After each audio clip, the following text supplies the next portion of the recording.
নমস্কার, আমি মৌ। আজ আমি আপনাদের যে গল্পটি পাঠ করে শোনাবো সেটি নারায়ণ গঙ্গোপাধ্যায়ের লেখা একটি খুব মজার মন ভালো করা গল্প, ইদু মিয়ার মোরগা। আশা করি গল্পটি আপনাদের ভালো লাগবে। আর যদি আমার গল্প পাঠ আপনাদের একটুও ভালো লেগে থাকে তাহলে অবশ্যই আমার গল্প পাঠের সঙ্গে থাকবেন। ধন্যবাদ। শুরু করছি আমার আজকের গল্প পাঠ, নারায়ণ গঙ্গোপাধ্যায়ের লেখা একটি খুব মজার মন ভালো করা গল্প, ইদু মিয়ার মোরগা। বউ জোহরা প্রায়ই ঝগড়া করে, ওটাকে এবার বিক্রি করে দাও না, দিব্যি তেল চুকচুকে হয়েছে, গোস্ত হয়েছে অনেক, এখন বেচলে 4 টাকাও দাম পাওয়া যাবে ওর। কিন্তু ইদু মিয়া কিছুতেই রাজি হয় না, বলে এখন থাক। থাক কেন থাকবে?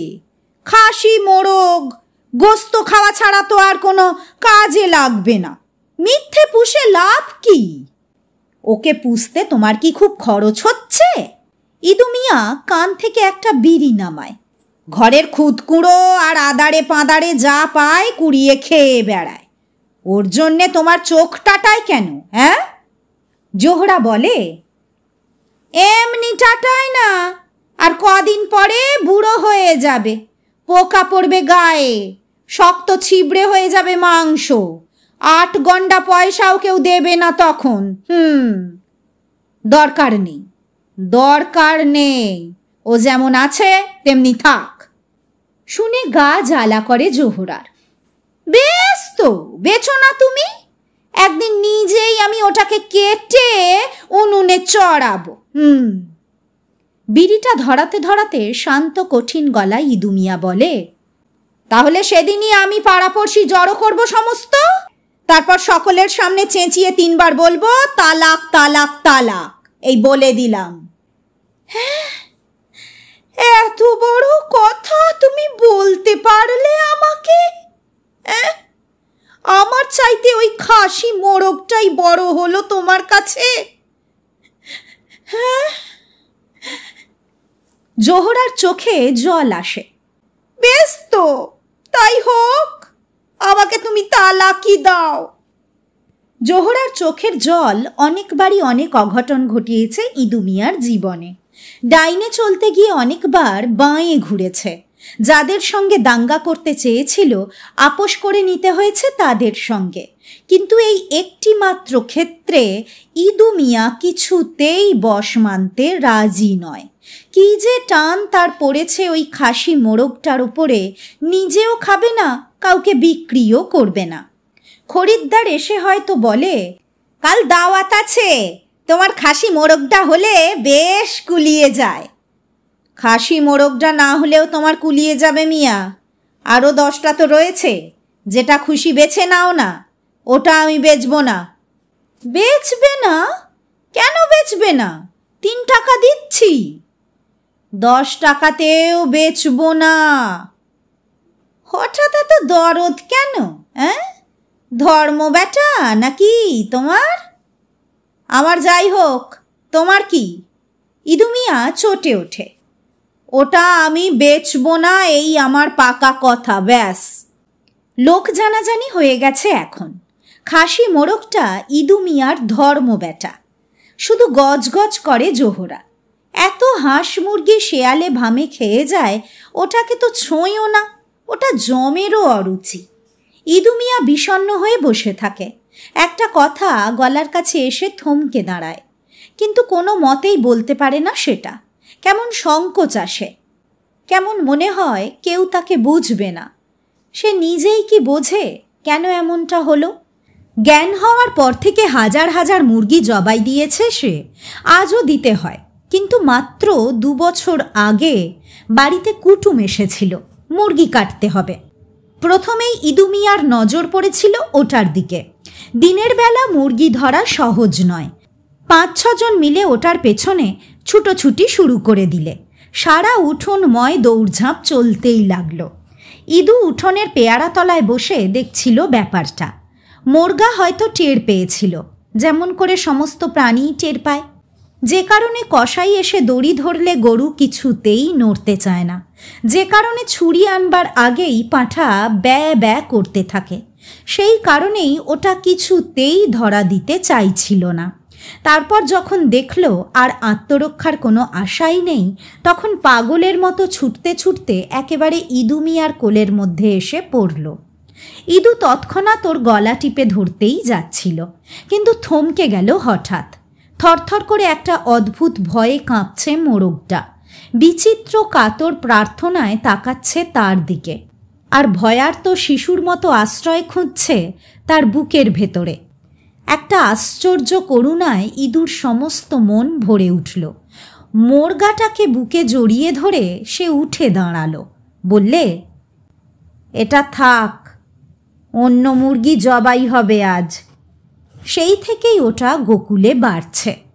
মধ্যে মধ্যে চূড়ান্ত বিরক্তিতে ইদুর মনে হয়, সংসারে কি একরাশ লকলকে জীব ছাড়া কিছুই নেই আর? মানুষ যা দেখে তাই কি খেতে ইচ্ছে করে তার? একটু স্নেহ নেই, একটু করুণা নেই, এক বিন্দু সহানুভূতি নেই কোথাও।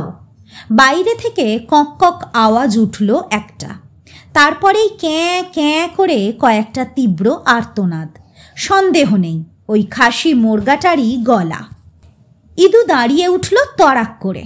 একটা অঘটন ঘটেছে নিশ্চয়। শেয়াল এসে ধরল নাকি দিনের বেলাতেই? তারপরেই মুরগির ক্যাঁ ক্যাঁ একটানা আওয়াজ ছাপিয়ে দরাজ গলার হাঁক উঠল, ইদু শেখ আছো নাকি? ও ইদু শেখ! একটা তীব্র সন্দেহে এক লাফে ইদু মিয়া বেরিয়ে এলো বাইরে। অনুমান নির্ভুল, বাইরে দাঁড়িয়ে আছে দবিরউদ্দিন দফাদার। হাঁড়লের মতো প্রকাণ্ড মুখে চরিতার্থ হাসি।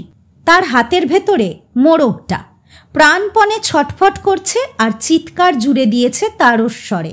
একটা দড়ি দিয়ে শক্ত করে দবিরউদ্দিন বাঁধছে মোরগের পা দুটো। ইদু আর্তস্বরে বললে, ওটা ধরেছ কেন দফাদার সাহেব? ছেড়ে দাও ওকে, ছেড়ে দাও। দৈত্যের মতো চেহারার দবিরউদ্দিন কাঠচেরার মতো খড়খড়ে আওয়াজ করে হাসল।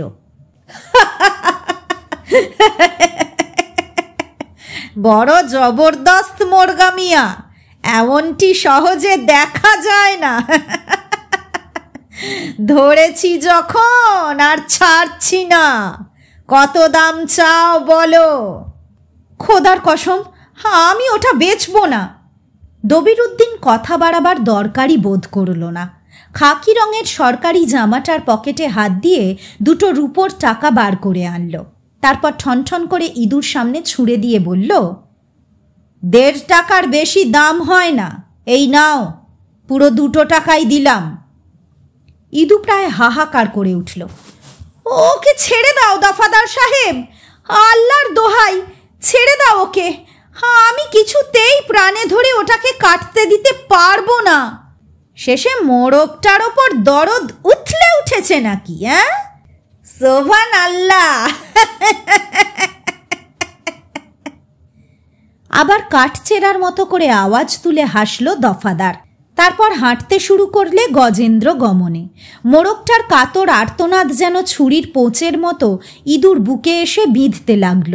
ইদু মিয়া শেষবার অসহায় গলায় ডাকল, দফাদার সাহেব, দফাদার সাহেব। দফাদার জবাব দিল না, দরকারি বোধ করল না আর। কয়েক মুহূর্ত ইদু দাঁড়িয়ে রইল পাথর হয়ে, তারপর চুপ করে বসে পড়ল ধুলোর ওপর। চোখের জলে 2 চোখ ঝাপসা হয়ে আসছে। মোরগের কাতর মিনতি এখনো কানে ভেসে আসছে তার। ছুটে এলো জোহারা। আশ্চর্য, মুরগির ওপরের সমস্ত ক্রোধটা তখন তার দফাদারের ওপর গিয়ে পড়েছে। জোর করে কেড়ে নিয়ে গেল, একে জুলুমবাজি। আকাশের দিকে হাত তুলে জোহরা বললে, ওই মোরগ কখনো খেতে পারবে না। খোদা আছেন, তিনি এর বিচার করবেন। গরিবের প্রার্থনা খোদা কখনো শুনতে পান না। তিনি হাইকোর্টের জজের মতো। উকিল ব্যারিস্টারকে বিস্তর টাকা খাওয়াতে পারলে, অর্থাৎ মোল্লা মৌলবীদের জুত মতো ভেট জোগাতে পারলে তবেই আর্জি পেশ করা যায় তাঁর দরবারে। সবাই কথা জানে, দবিরউদ্দিন দফাদারও জানত। কিন্তু আজ বোধহয় তিনি বোগদাদের বাদশাহ হারুন অল রশিদের মতো ছদ্মবেশে বেড়াতে বেরিয়েছিলেন, তাই জোহরার প্রার্থনা তিনি শুনতে পেলেন। মোরগটা সত্যিই দবিরুদ্দিনের ভোগে লাগল না। খানিক দূর হাঁটতেই দেখা হয়ে গেল দিন মোহাম্মদ দারোগার সঙ্গে। একটা সাইকেলে করে থানার দিকে ফিরছিলেন। অভ্যাসবশে দাঁড়িয়ে পড়ল দফাদার।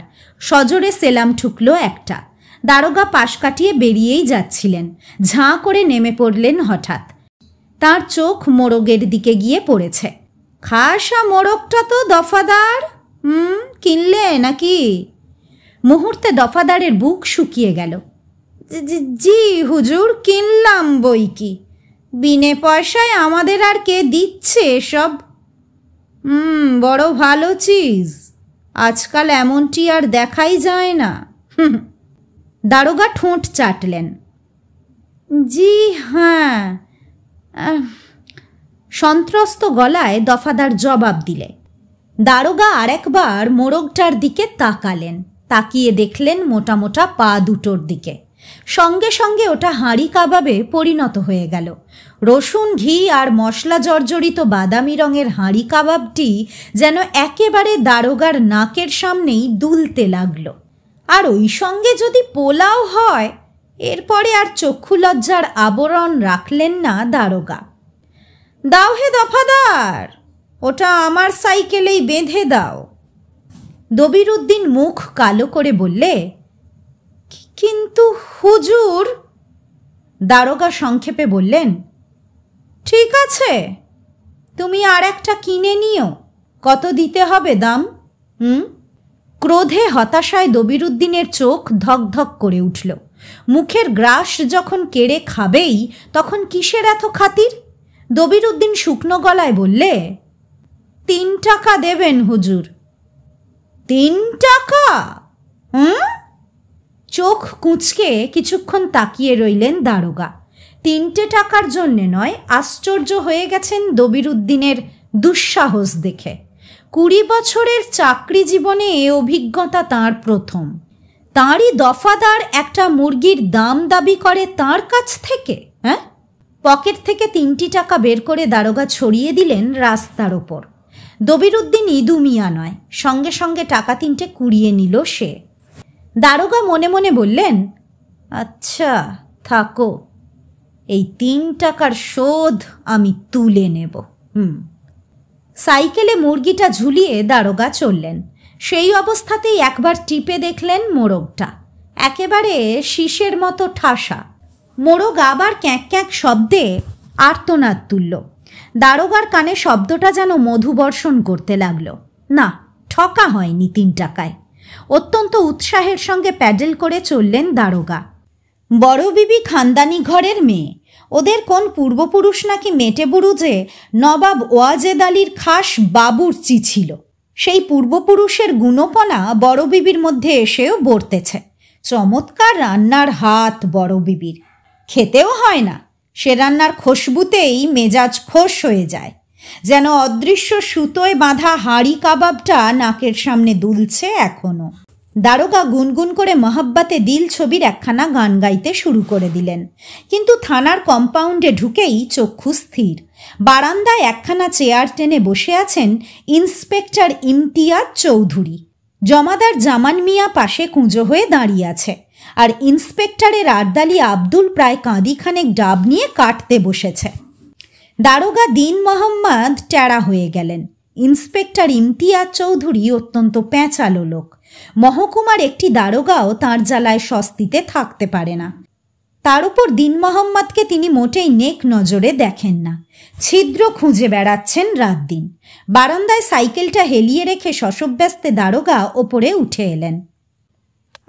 আদাব স্যার, কতক্ষণ এসেছেন? ইন্সপেক্টর তখন কুঁজোর মতো প্রকাণ্ড একটা ডাব ধরেছে মুখের কাছে। গলার ভেতর থেকে আওয়াজ উঠছে গপ গপ করে। ডাবটা নিঃশেষ করে ইন্সপেক্টর সেটাকে ছুঁড়ে ফেলে দিলেন।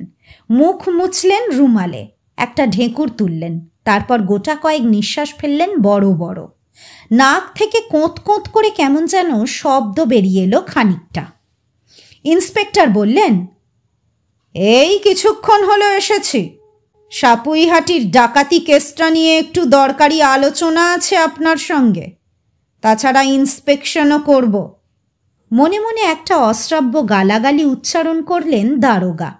ইন্সপেক্টর বললেন, আমার সময় বেশিক্ষণ নেই, জিপ নিয়ে এসেছি, একটু পরেই আমি সদরে ফিরে যাব। অন্য জায়গায় গিয়েছিলাম, ভাবলাম আপনার এখানেও একটু ঘুরে যাই। কৃতার্থ ভঙ্গিতে দিন মোহাম্মদ বললেন, বেশ করেছেন স্যার, ভালোই করেছেন। তাহলে আমার ওখানে খানা পিনার একটু বন্দোবস্ত করি। মনে মনে বললেন, তুমি না সরে পড়া পর্যন্ত মোরগটা আমি জবাই করছি না। তোমার খাওয়া তো আমি জানি, আমাদের জন্য হাড় কখানাও পড়ে থাকবে না, তাহলে চিবিয়ে তাও তুমি ছিবড়ে করে দেবে। ইন্সপেক্টর বললেন, না না, আমি খেয়েই এসেছি, আমার জন্যে ভাববেন না। দারোগা স্বস্তির নিঃশ্বাস ফেললেন। কিন্তু যেখানে বাঘের ভয় সেইখানে সন্ধে হবে, এ তো জানা কথা। অতএব পরক্ষণেই ইমতিয়াজ চৌধুরীর চোখ গিয়ে পড়ল সাইকেলে বাঁধা মোরগটার দিকে, আর সঙ্গে সঙ্গেই শেয়ালের চোখের মতো জল জল করে উঠল তাঁর দৃষ্টি। বাবা বাবা বাবা, দিব্যি চিজটি তো! কোথায় পেলেন এমন চিজ? দারোগার হৃৎপিণ্ড ধরাস করে লাফিয়ে উঠল। বিরস মনে বললেন, কিসের কথা বলছেন স্যার? ওই মোরগটা, বহুদিন এমন জিনিস চোখেও দেখিনি। দারোগা আর্ত হয়ে উঠলেন। ও বিশেষ কিছু নয় স্যার, বিশেষ কিছু নয়, ওর চাইতে ঢের ভালো মোরগা শহরে পাওয়া যায়। খেপেছেন আপনি? ইন্সপেক্টর উবু হয়ে বসলেন। শহরের মোরগায় কি আর বস্তু আছে নাকি? খালি হাড় আর হাড়, মনে হয় যেন মাছের কাঁটা চিবুচ্ছি। এসব জিনিস শুধু পাড়া গাঁয়েই পাওয়া যায়, তাজা জল হাওয়ায় তেলে মাংসে জবজবে হয়ে ওঠে। ইন্সপেক্টরের জিভে সুরুত করে শব্দ হলো একটা। খানিক লালা টানলেন খুব সম্ভব। দারোগা কাষ্ঠ হাসি হাসলেন। বেশ তো স্যার, পরে দু চারটে পাঠিয়ে দেব আপনাকে। পরের কথা পরে হবে। ইন্সপেক্টর আর মোরগটার দিক থেকে চোখ ফেরাতে পারলেন না। এটার লোভ আমি সামলাতে পারছি না। আব্দুল, যা তো মোরগটাকে জিপে তুলে নে। চড়াত করে বুকের যেন একটা শিরা ছিঁড়ে গেল দারোগার। আমি বলছিলাম কি স্যার, আরে মিয়া সাহেব, আপনারা পাড়া গাঁয়ে থাকেন, ওরকম মুরগা বিস্তর পাবেন। আব্দুল, যা ওটাকে জিপে তুলে দে চটপট। ভালো কথা। কত দিয়ে কিনেছেন মুরগা? শেষ কথাটা বলবার জন্যেই বলেছিলেন ইন্সপেক্টর। নিতান্ত সৌজন্যের খাতিরেই বলা, নইলে একটা মুরগি দিয়ে দারোগা ইন্সপেক্টরের কাছ থেকে দাম নিতে পারে, কে কল্পনা করবে সে কথা? মনে মনে দাড়ি ছিঁড়তে ইচ্ছা করছিল দারোগার, নিজের নয়, ইন্সপেক্টরের। সদয় হাসিতে ইন্সপেক্টর আবার বললেন, কত দাম ওটার? এই বলে যে পকেটে তিনি হাত ঢোকালেন সেখানে টাকা ছিল না, কিন্তু বজ্রাঘাত হলো বিনা মেঘেই। নিরুপায় ক্রোধে জর্জরিত হয়ে কালো মুখে দারোগা বললেন, তাহলে 4টে টাকাই দেবেন স্যার। কিছুক্ষণ সব স্তব্ধ। জমাদার জামান খাঁ নড়ে উঠলেন। ডাব কাটতে গিয়েই ডাবের কোপটা আরেকটু হলে প্রায় আব্দুলের হাতে গিয়েই পড়ত। নিজের কানকে যেন বিশ্বাস করতে পারছে না কেউ। দারোগা মরিয়া হয়ে বললেন, স্যার, দাম একটু বেশি, পুরো 150 গোস্ত হবে, 2-1-6টা বেশি বই তো কম নয়। অদ্ভুত প্রশান্ত হাসি হাসলেন ইমতিয়াজ চৌধুরী। তা বটে, তা বটে, ভালো জিনিস হলে দাম একটু চড়াই হয়। এই নিন। এবার আর একটা পকেট থেকে 2 টাকার নোট বের করে টেবিলে রাখলেন। আব্দুল, যাতে হ্যাঁ হুজুর। আব্দুল মোর্গাটাকে খুলে নিলে সাইকেল থেকে। আর একবার কঁ কঁ ক্যাঁ ক্যাঁ শব্দে ক্ষীণ প্রতিবাদ শোনা গেল একটা। দারোগা মুখ ফিরিয়ে রইলেন। ইন্সপেক্টর বললেন, তাহলে এবার আপনার ডায়েরি টায়েরিগুলো নিয়ে আসুন দারোগা সাহেব, হাতের কাজগুলো শেষ করে ফেলা যাক। ভাগতা হ্যাঁ হুজুর, ভাগ যাতা। আব্দুল চেঁচিয়ে উঠল, কিন্তু চেঁচিয়ে উঠেও রাখা গেল না। আব্দুলের প্রসারিত হাতে গোটা কয়েক নখের আঁচড় দিয়ে পাখা ঝাপটে চলন্ত জিপ থেকে বাইরে উড়ে পড়ল মোরগটা। দবিরুদ্দিনের আলগা ফাঁস কখন খুলে গিয়েছিল কে জানে। থামা থামা, গাড়ি থামা, গাড়ি থামা। ইমতিয়াজ চৌধুরী চেঁচিয়ে উঠলেন। গাড়ি ঘ্রাস করে থেমে গেল। ছড়াত ছড়াত করে একরাশ কাদা ছিটকে পড়ল চারিদিকে। মোরগ তখন ঊর্ধ্বশ্বাসে ক্যাঁক ক্যাঁক করে একটা কচু বনের দিকে ছুটছে। পাকড়ো পাকড়ো পাকড়ো বলে উত্তেজনা ইন্সপেক্টর নিজেই লাফিয়ে পড়লেন নিচে। কিন্তু পায়ের নিচে এঁটেল মাটির কাদা। লাফিয়ে নামবার সঙ্গে সঙ্গেই সড়াক করে হাত তিনেক পিছলে গেলেন ইন্সপেক্টর। তারপর নাচের ভঙ্গিতে বোঁ করে একটা পাক খেলেন। তারও পরে একখানা মোক্ষম আছাড়। একেবারে সোজা চলে গেলেন লাটা বনের ভেতরে। আব্দুল আর ড্রাইভার ছুটেছিল মোরগের পেছনে। দৌড়ে ফিরে এলো তারা। ইন্সপেক্টর তখন আর উঠতে পারছেন না। একটা হাঁটুতে বোধহয় ফ্র্যাকচার হয়ে গেছে। লাটা বনের কাঁটায় গাল কপাল ক্ষত বিক্ষত। ইন্সপেক্টরকে যখন জিপে তোলা হলো তখন আর পলাতক মোরগটাকে খুঁজে বের করবার কোনো সম্ভাবনা ছিল না। খোঁজবার মতো কারো মনের অবস্থাও নয়। সন্ধ্যা নামছিল আস্তে আস্তে। ঘরের দাওয়ায় চুপ করে বসেছিল ইদু মিয়া। মোরগার শোক এখনো তার বুকে পুত্র শোকের কাঁটার মতো বিঁধছে। হঠাৎ যেন শূন্য থেকে শোনা গেল,